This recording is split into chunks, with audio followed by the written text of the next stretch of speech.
कभी आपने सोचा है कि जब हम किसी समुद्र तट पर घूमने जाते हैं तो उसकी लहरों का पानी हमारे मुंह में चले जाने पर इतना खारा क्यों लगता है?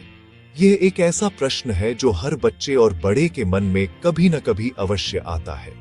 हम नदियों का पानी, तालाब का पानी और बारिश का पानी तो पी सकते हैं, परंतु समुद्र का पानी पीने के योग्य क्यों नहीं होता? इसमें ऐसा क्या मिला होता है जो इसे बाकी सभी जल स्रोतों से इतना अलग और अनोखा बना देता है? आज हम इसी रहस्यमयी यात्रा पर चलेंगे और यह जानने का प्रयास करेंगे कि समुद्र के जल में यह खारापन कहां से आता है और क्यों यह प्रकृति के लिए इतना महत्वपूर्ण है। यह कहानी सिर्फ नमक की नहीं, बल्कि धरती, आकाश, नदियों और पहाड़ों के एक अद्भुत चक्र की है। यह जिज्ञासा स्वाभाविक है, क्योंकि हम जल को जीवन का पर्याय मानते हैं। हम यह सीखते हैं कि प्यास बुझाने के लिए पानी आवश्यक है। फिर जब हम पृथ्वी के सबसे विशाल जल स्रोत यानी महासागर को देखते हैं, तो यह जानकर आश्चर्य होता है कि उसका पानी हमारी प्यास नहीं बुझा सकता। यह एक विरोधाभास जैसा प्रतीत होता है। क्या प्रकृति ने कोई भूल की है या इसके पीछे कोई गहरा वैज्ञानिक कारण छिपा है? इस लेख में हम इन्हीं सवालों के उत्तर सरल और स्पष्ट भाषा में ढूंढेंगे। हम उस पूरी प्रक्रिया को समझेंगे जो लाखों वर्षों से चल रही है और जिसने समुद्र के पानी को उसका वर्तमान स्वरूप दिया है। यह एक ऐसी कहानी है जो हमें प्रकृति के संतुलन और उसकी जटिल कार्यप्रणाली को समझने में सहायता करेगी। यह समझना आवश्यक है कि समुद्र का खारापन कोई अचानक हुई घटना नहीं है। यह एक बहुत ही धीमी और निरंतर चलने वाली प्रक्रिया का परिणाम है, जो पृथ्वी के जन्म के साथ ही आरंभ हो गई थी। इस प्रक्रिया में हमारी धरती के पर्वत, चट्टानें, वायुमंडल और नदियां सभी अपनी अपनी भूमिका निभाते हैं। जैसे एक कुशल कलाकार धीरे धीरे अपनी कलाकृति को अंतिम रूप देता है, वैसे ही प्रकृति ने लाखों करोड़ों वर्षों में समुद्र के जल में इन लवणों को घोला है। यह खारापन ही समुद्र के पारिस्थितिकी तंत्र को जीवित रखता है और पृथ्वी के मौसम को नियंत्रित करने में भी एक महत्वपूर्ण भूमिका निभाता है। आइए इस ज्ञानवर्धक यात्रा का शुभारंभ करें और समुद्र के इस अनूठे गुण के पीछे छिपे विज्ञान को जानें। इस अन्वेषण में हम केवल वैज्ञानिक तथ्यों तक ही सीमित नहीं रहेंगे, बल्कि हम इसे एक कहानी की तरह समझेंगे। एक ऐसी कहानी जिसमें बारिश की बूंदें नायक हैं, जो पहाड़ों से उतरकर नदियों के रूप में बहती हैं और अपने साथ धरती का खजाना लेकर समुद्र तक पहुंचती हैं। यह खजाना कुछ और नहीं, बल्कि चट्टानों से निकले खनिज लवण है। यह प्रक्रिया ठीक वैसी ही है जैसे हम घर पर शिकंजी बनाते समय पानी में चीनी और नमक घोलते हैं। बस फर्क इतना है कि प्रकृति यह काम बहुत बड़े पैमाने पर और बहुत धीमी गति से करती है। इस पूरी कहानी को जानने के बाद जब आप अगली बार समुद्र को देखेंगे, तो आपके मन में उसके खारेपन को लेकर कोई सवाल नहीं, बल्कि सम्मान का भाव होगा। समुद्र के खारेपन की कहानी की शुरुआत वास्तव में समुद्र से नहीं, बल्कि आकाश से होती है। जब सूर्य की गर्मी से समुद्रों, नदियों और झीलों का पानी भाप बनकर ऊपर उठता है, तो वह अपने साथ नमक या अन्य खनिजों को लेकर नहीं जाता। भाप यानी जलवाष्प शुद्ध पानी होता है। यह जलवाष्प जब वायुमंडल में ऊपर जाकर ठंडा होता है, तो छोटी छोटी बूंदों का रूप ले लेता है और बादल बन जाते हैं। जब ये बादल भारी हो जाते हैं, तो बारिश के रूप में यह शुद्ध और मीठा पानी धरती पर वापस गिरता है। इस पानी में कोई खारापन नहीं होता, यह लगभग आसुत जल जैसा ही होता है। यही कारण है कि बारिश का पानी हमें कभी भी नमकीन महसूस नहीं होता है। यह इस पूरी प्रक्रिया का पहला और सबसे महत्वपूर्ण चरण है। धरती पर गिरने के बाद बारिश की ये बूंदें अपना असली सफर शुरू करती हैं। जब यह पानी वायुमंडल से होकर गुजरता है, तो यह हवा में मौजूद कुछ गैसों जैसे कार्बन डाइऑक्साइड के संपर्क में आता है। कार्बन डाइऑक्साइड पानी में घुलकर एक बहुत हल्का अम्ल बनाती है, जिसे कार्बोनिक एसिड कहते हैं। यह अम्ल इतना कमजोर होता है कि हमें इसका कोई एहसास नहीं होता, लेकिन चट्टानों और पत्थरों के लिए यह बहुत प्रभावशाली होता है।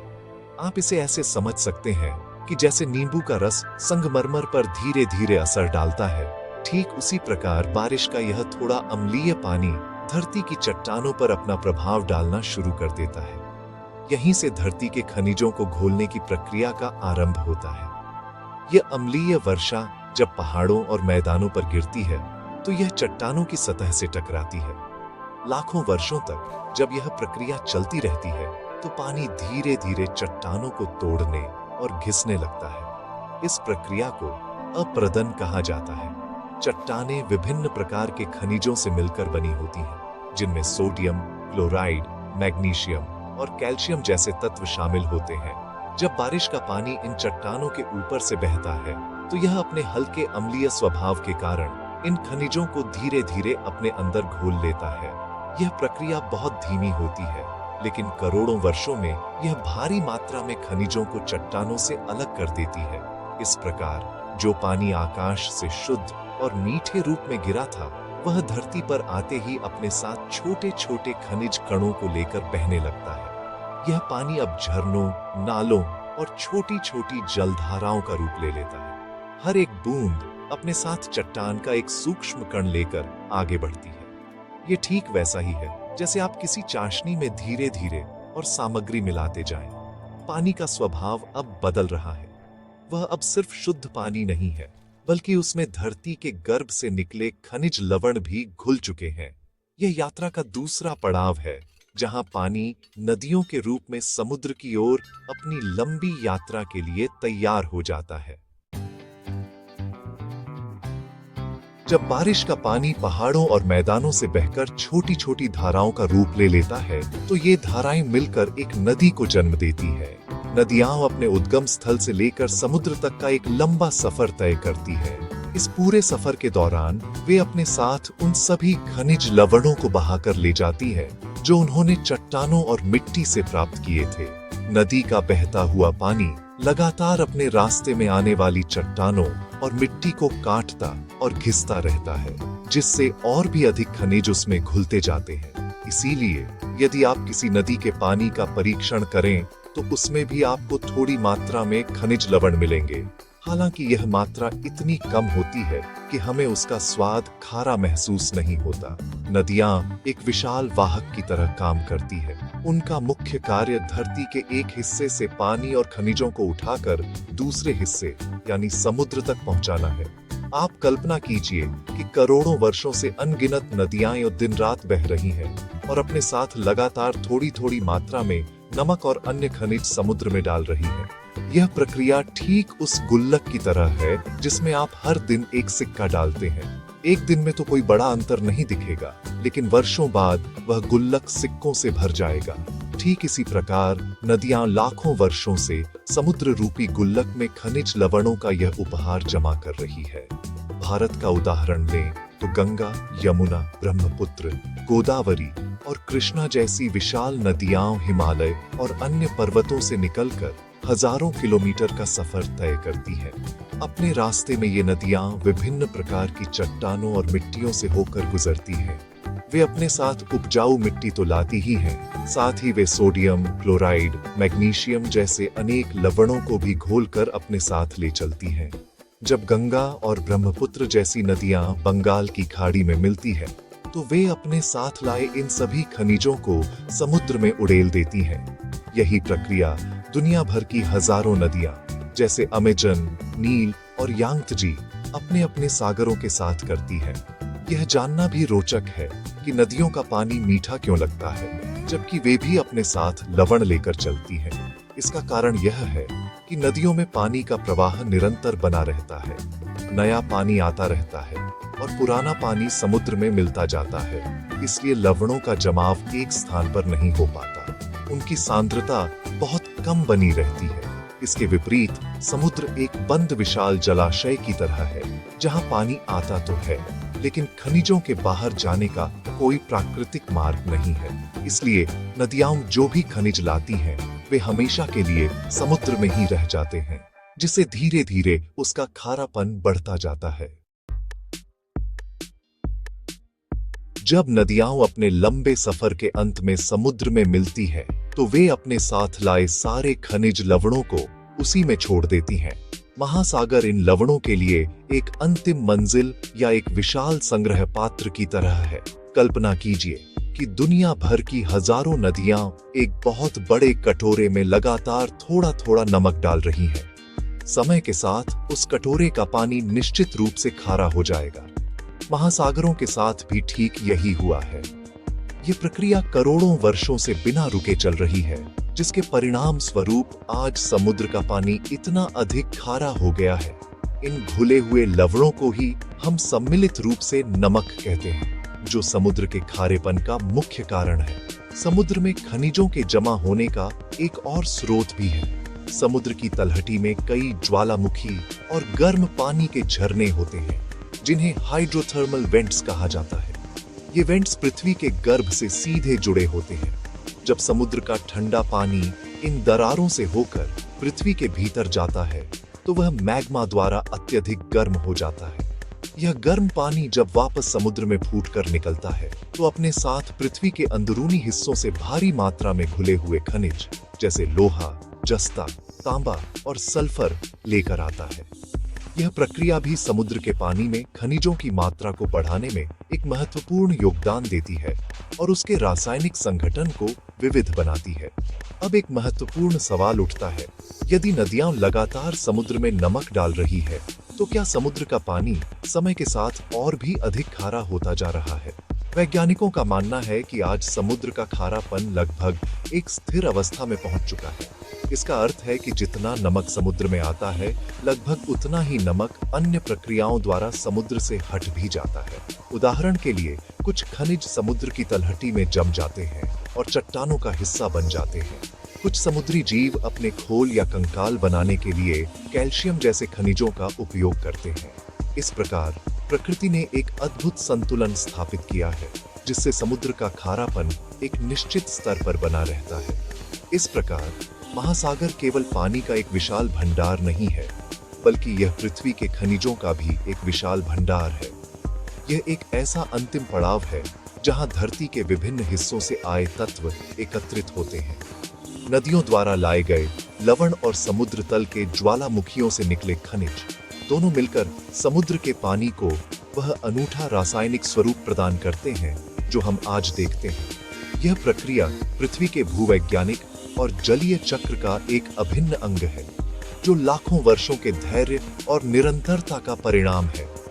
समुद्र का खारापन प्रकृति की एक धीमी लेकिन शक्तिशाली निर्माण प्रक्रिया का जीता जागता प्रमाण है। जब हम कहते हैं कि समुद्र का पानी खारा है, तो इसका वास्तव में क्या मतलब है? इसका वैज्ञानिक माप लवणता कहलाता है, जिसे प्रति 1000 ग्राम पानी में घुले नमक की मात्रा के रूप में मापा जाता है। औसतन समुद्र के पानी की लवणता लगभग 35 भाग प्रति 1000 होती है। इसका सरल अर्थ यह है कि यदि आप 1 लीटर मतलब लगभग 1000 ग्राम समुद्री पानी लें और उसे पूरी तरह से भाप बनाकर उड़ा दें, तो अंत में लगभग 35 ग्राम नमक और अन्य खनिज बचेंगे। यह लगभग 2.5 बड़े चम्मच नमक के बराबर है। यही कारण है कि समुद्र का पानी पीने पर इतना तीव्र नमकीन स्वाद देता है और यह मानव शरीर के लिए अनुपयुक्त होता है। समुद्र के पानी में घुले इन 35 ग्राम खनिजों में सबसे अधिक मात्रा किसकी होती है? हम अक्सर नमक शब्द का प्रयोग करते हैं, लेकिन यह सिर्फ साधारण खाने वाले नमक यानी सोडियम क्लोराइड तक सीमित नहीं है। असल में समुद्री नमक कई अलग अलग लवणों का मिश्रण है। इसमें लगभग 70-60% हिस्सा सोडियम क्लोराइड का होता है, जो इसे इसका प्रमुख नमकीन स्वाद देता है। इसके अलावा इसमें मैग्नीशियम क्लोराइड लगभग 11%, मैग्नीशियम सल्फेट लगभग 5%, कैल्शियम सल्फेट लगभग 4% और पोटेशियम सल्फेट लगभग 2% भी होते हैं। इनके अतिरिक्त समुद्र के पानी में पृथ्वी पर पाए जाने वाले लगभग सभी तत्वों की सूक्ष्म मात्रा मौजूद है, जिसमें सोना और यूरेनियम भी शामिल है। क्या दुनिया के सभी समुद्रों और महासागरों का पानी एक जैसा खारा होता है? इसका उत्तर है नहीं। समुद्र की लवणता स्थान और गहराई के अनुसार बदलती रहती है। भूमध्य रेखा के पास के गर्म क्षेत्रों में, जहां वाष्पीकरण अधिक होता है, पानी ज्यादा खारा हो सकता है। इसी तरह लाल सागर और फारस की खाड़ी जैसे बंद समुद्रों में, जहां नदियां कम मिलती हैं और वाष्पीकरण तेज होता है, लवणता 40 भाग प्रति 1000 से भी अधिक हो सकती है। इसके विपरीत ध्रुवीय क्षेत्रों में, जहां बर्फ पिघलकर ताजा पानी समुद्र में मिलता है, लवणता कम हो जाती है। इसी प्रकार जहां बड़ी नदियां समुद्र में मिलती है, जैसे गंगा के मुहाने पर, बंगाल की खाड़ी में, वहां भी पानी का खारापन औसत से कम होता है। यह जानना भी दिलचस्प है कि मृत सागर का नाम ऐसा क्यों है और वह इतना प्रसिद्ध क्यों है। मृत सागर वास्तव में एक बहुत बड़ी खारी झील है जिसकी लवणता लगभग 340 भाग प्रति हजार है, जो औसत समुद्र से लगभग 10 गुना अधिक है।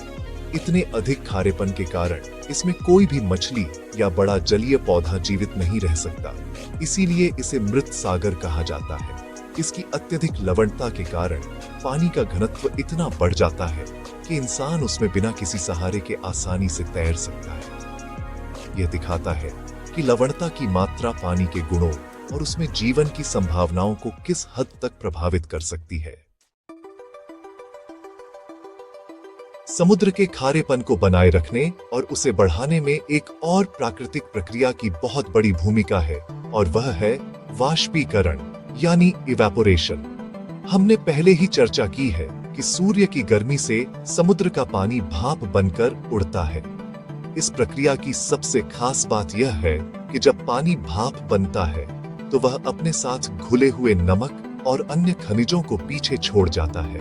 ये ठीक वैसा ही है जैसे अगर आप नमक मिले पानी को एक बर्तन में उबालें तो पानी तो भाप बनकर उड़ जाएगा, लेकिन नमक बर्तन में ही रह जाएगा। यही प्रक्रिया महासागरों के साथ अरबों वर्षों से एक विशाल पैमाने पर हो रही है। नदियां समुद्र में लगातार मीठा पानी और थोड़ी मात्रा में खनिज लाती है, वहीं सूर्य की गर्मी लगातार समुद्र की सतह से शुद्ध पानी को भाप बनाकर हटाती रहती है। इसका परिणाम क्या होता है? समुद्र में पानी का स्तर तो लगभग बना रहता है क्योंकि बारिश और नदियों से पानी वापस आ जाता है, लेकिन लवणों की सांद्रता धीरे धीरे बढ़ती जाती है। कल्पना कीजिए कि एक गिलास में आप थोड़ा नमक वाला पानी डालते हैं और फिर उसे धूप में रख देते हैं। कुछ पानी भाप बनकर उड़ जाएगा, जिससे बचा हुआ पानी और भी खारा हो जाएगा। महासागरों के साथ भी यही होता है, बस यह प्रक्रिया बहुत बड़े स्तर पर और बहुत धीमी गति से चलती है। यह प्रक्रिया उन क्षेत्रों में विशेष रूप से प्रभावी होती है जहां गर्मी अधिक पड़ती है और बारिश कम होती है। उष्णकटिबंधीय क्षेत्रों में स्थित समुद्रों में वाष्पीकरण की दर बहुत अधिक होती है। इस कारण इन क्षेत्रों के समुद्रों का पानी अक्सर वैश्विक औसत से अधिक खारा होता है। उदाहरण के लिए अटलांटिक महासागर का उपोष्णकटिबंधीय हिस्सा, जहां सहारा रेगिस्तान से गर्म और शुष्क हवाएं चलती हैं, दुनिया के सबसे खारे समुद्री क्षेत्रों में से एक है। वाष्पीकरण की यह प्रक्रिया खनिजों को समुद्र में केंद्रित करने का काम करती है, जिससे उसकी लवणता समय के साथ स्थिर या बढ़ती रहती है। अगर वाष्पीकरण न होता तो नदियों द्वारा लाया गया पानी समुद्र को लगातार पतला करता रहता और वह इतना खारा कभी नहीं हो पाता। इस तरह समुद्र का खारापन दो मुख्य प्रक्रियाओं का संयुक्त परिणाम है। पहली प्रक्रिया है नदियों द्वारा लगातार लवणों का समुद्र में लाया जाना, और दूसरी प्रक्रिया है वाष्पीकरण द्वारा शुद्ध पानी का समुद्र से हटाया जाना। ये दोनों प्रक्रियाएं एक दूसरे के साथ मिलकर काम करती है। एक तरफ से खनिज जमा हो रहे हैं और दूसरी तरफ से विलायक यानी पानी कम हो रहा है, जिससे विलयन यानी समुद्री पानी की सांद्रता बढ़ रही है। यह प्रकृति का एक अद्भुत संतुलन है जो जल चक्र का एक महत्वपूर्ण हिस्सा है। इसी संतुलन ने महासागरों को वह स्वरूप दिया है जो पृथ्वी पर जीवन के लिए अत्यंत आवश्यक है। भारत एक प्रायद्वीप है, जिसका अर्थ है कि यह तीन ओर से समुद्र से घिरा हुआ है। हमारे पश्चिम में अरब सागर, पूर्व में बंगाल की खाड़ी और दक्षिण में हिंद महासागर है। ये सभी विशाल जलराशियां हमारे देश के मौसम, अर्थव्यवस्था और संस्कृति पर गहरा प्रभाव डालती है। भारत के संदर्भ में भी समुद्र के खारेपन का वही नियम लागू होता है जो पूरी दुनिया पर होता है। हमारी महान नदियां जैसे गंगा, ब्रह्मपुत्र, गोदावरी, कृष्णा, कावेरी और नर्मदा अपने साथ हिमालय और दक्कन के पठार की चट्टानों से खनिज लवण बहाकर लाती है और इन सागरों में विसर्जित कर देती है। लाखों वर्षों से चल रही यह प्रक्रिया इन सागरों के खारेपन का मुख्य कारण है। बंगाल की खाड़ी और अरब सागर की लवणता में थोड़ा अंतर देखने को मिलता है। बंगाल की खाड़ी में गंगा, ब्रह्मपुत्र, महानदी, गोदावरी, और कृष्णा जैसी कई बड़ी नदियां मिलती हैं। ये नदियां भारी मात्रा में ताजा पानी खाड़ी में डालती हैं, जिससे इसकी सतह की लवणता अरब सागर की तुलना में थोड़ी कम हो जाती है। बंगाल की खाड़ी की औसत लवणता लगभग 30 से 34 पीपीटी के बीच रहती है। इसके विपरीत अरब सागर में मिलने वाली बड़ी नदियों की संख्या कम है, मुख्य रूप से नर्मदा, तापी और सिंधु।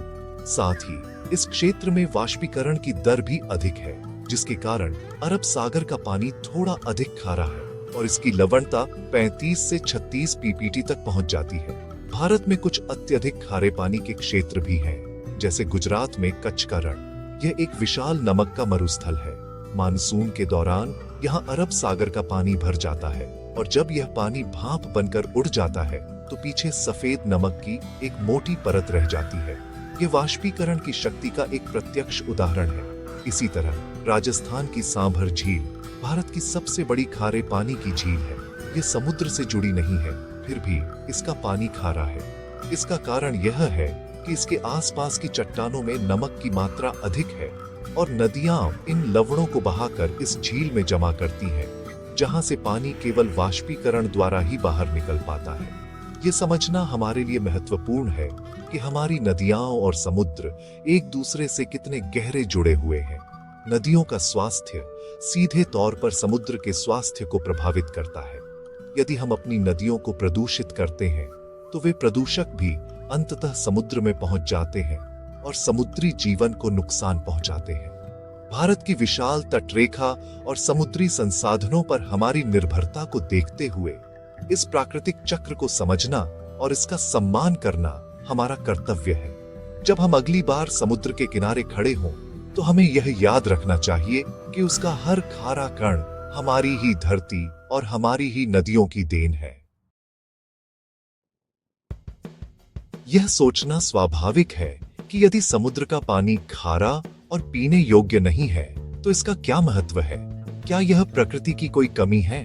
वास्तव में समुद्र का खारापन पृथ्वी पर जीवन के अस्तित्व के लिए अत्यंत महत्वपूर्ण है। यह सिर्फ एक रासायनिक गुण नहीं, बल्कि एक ऐसा कारक है जो पृथ्वी के पूरे पारिस्थितिकी तंत्र को नियंत्रित और संतुलित करता है। यदि समुद्र का पानी मीठा होता तो आज हमारी दुनिया वैसी नहीं होती जैसी हम उसे जानते हैं। इसका सबसे बड़ा महत्व समुद्री जीवन के लिए है। करोड़ों वर्षों में समुद्री जीवों ने खारे पानी में रहने के लिए खुद को अनुकूलित कर लिया है। उनकी शारीरिक संरचना और कार्यप्रणाली इसी खारे वातावरण पर निर्भर करती है। समुद्र का खारापन पृथ्वी के जलवायु और मौसम को नियंत्रित करने में भी एक महत्वपूर्ण भूमिका निभाता है। खारे पानी का घनत्व मीठे पानी से अधिक होता है। घनत्व में यह अंतर ही महासागरीय धाराओं को चलाने वाली एक प्रमुख शक्ति है। ये धाराएं एक विशाल वैश्विक कन्वेयर बेल्ट की तरह काम करती हैं, जो भूमध्य रेखा से गर्म पानी को ध्रुवों की ओर और ध्रुवों से ठंडे पानी को भूमध्य रेखा की ओर ले जाती है। ये प्रक्रिया पूरी पृथ्वी पर तापमान को वितरित करने और उसे नियंत्रित करने में मदद करती है। यदि यह प्रक्रिया न हो तो भूमध्य रेखीय क्षेत्र बहुत अधिक गर्म और ध्रुवीय क्षेत्र बहुत अधिक ठंडे हो जाएंगे, जिससे पृथ्वी पर जीवन कठिन हो जाएगा। इसके अलावा खारे पानी का हिमांक शुद्ध पानी से कम होता है। शुद्ध पानी 0 डिग्री सेल्सियस पर जम जाता है, जबकि औसत समुद्री पानी लगभग -2 डिग्री सेल्सियस पर जमता है। इस गुण के कारण ध्रुवीय क्षेत्रों में समुद्र आसानी से पूरी तरह नहीं जम पाते। पानी की सतह पर बर्फ की एक परत तो जम जाती है, लेकिन उसके नीचे तरल पानी बना रहता है। यह बर्फ की परत एक कंबल की तरह काम करती है और नीचे के पानी को और अधिक ठंडा होने से बचाती है। इसी कारण बर्फीले ध्रुवीय समुद्रों में भी मछलियां और अन्य समुद्री जीव जीवित रह पाते हैं। यदि समुद्र का पानी मीठा होता तो वह जल्दी जम जाता और समुद्री जीवन नष्ट हो जाता। अंत में समुद्र का खारापन हमें आर्थिक रूप से भी लाभ पहुंचाता है। सदियों से मानव समुद्री पानी से नमक का उत्पादन कर रहा है, जो हमारे भोजन का एक अनिवार्य हिस्सा है। इसके अलावा समुद्री जल में कई अन्य मूल्यवान खनिज और तत्व भी मौजूद हैं, जिन्हें निकालने के लिए प्रौद्योगिकी विकसित की जा रही है।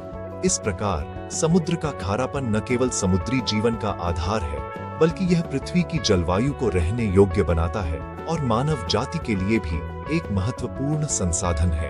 यह प्रकृति के जटिल लेकिन सुंदर डिजाइन का एक उत्कृष्ट उदाहरण है, जहां हर चीज का एक उद्देश्य और महत्व है।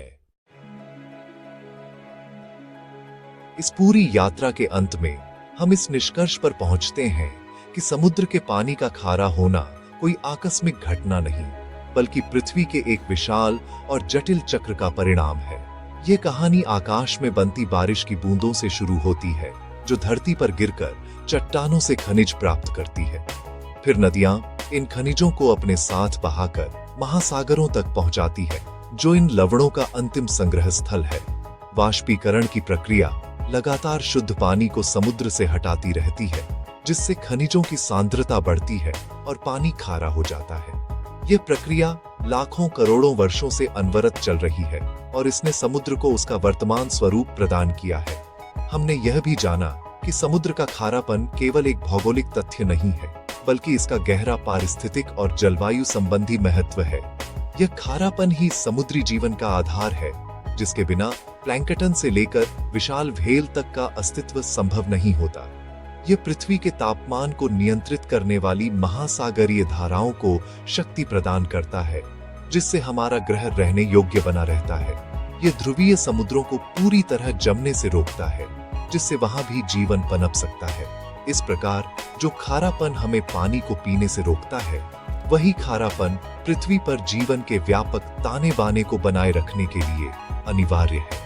यह कहानी हमें प्रकृति के अद्भुत संतुलन और उसकी दूरदर्शिता का पाठ पढ़ाती है। इसमें हर तत्व की एक भूमिका है। बारिश, पहाड़, नदियां और सूर्य सभी मिलकर इस महान चक्र को पूरा करते हैं। यह हमें सिखाता है कि प्रकृति में कुछ भी व्यर्थ नहीं है। हर प्रक्रिया का एक गहरा उद्देश्य होता है, भले ही वह हमें तुरंत समझ में न आए। समुद्र का खारापन इस बात का प्रमाण है कि प्रकृति कितनी धैर्यवान और कुशल निर्माता है, जो अरबों वर्षों में धीरे धीरे अपनी उत्कृष्ट कृति का निर्माण करती है। यह हमें विनम्रता सिखाता है और हमें हमारे ग्रह के जटिल तंत्र का सम्मान करने के लिए प्रेरित करता है। अतः अगली बार जब आप समुद्र तट पर खड़े होकर उसकी अनंत लहरों को देखें, या जब उसका खारा पानी आपके पैरों को छुए, तो उसे केवल नमक के पानी के रूप में न देखें।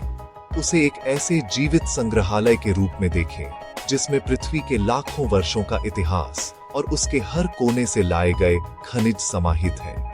यह खारापन पृथ्वी के जीवन चक्र की एक काव्यात्मक अभिव्यक्ति है, एक ऐसी कहानी जो हमें बताती है कि कैसे छोटे छोटे कण मिलकर एक विशाल और शक्तिशाली इकाई का निर्माण करते हैं। समुद्र का खारापन वास्तव में पृथ्वी की आत्मा का स्वाद है, जो हमें प्रकृति के साथ हमारे गहरे और अटूट संबंध की याद दिलाता है।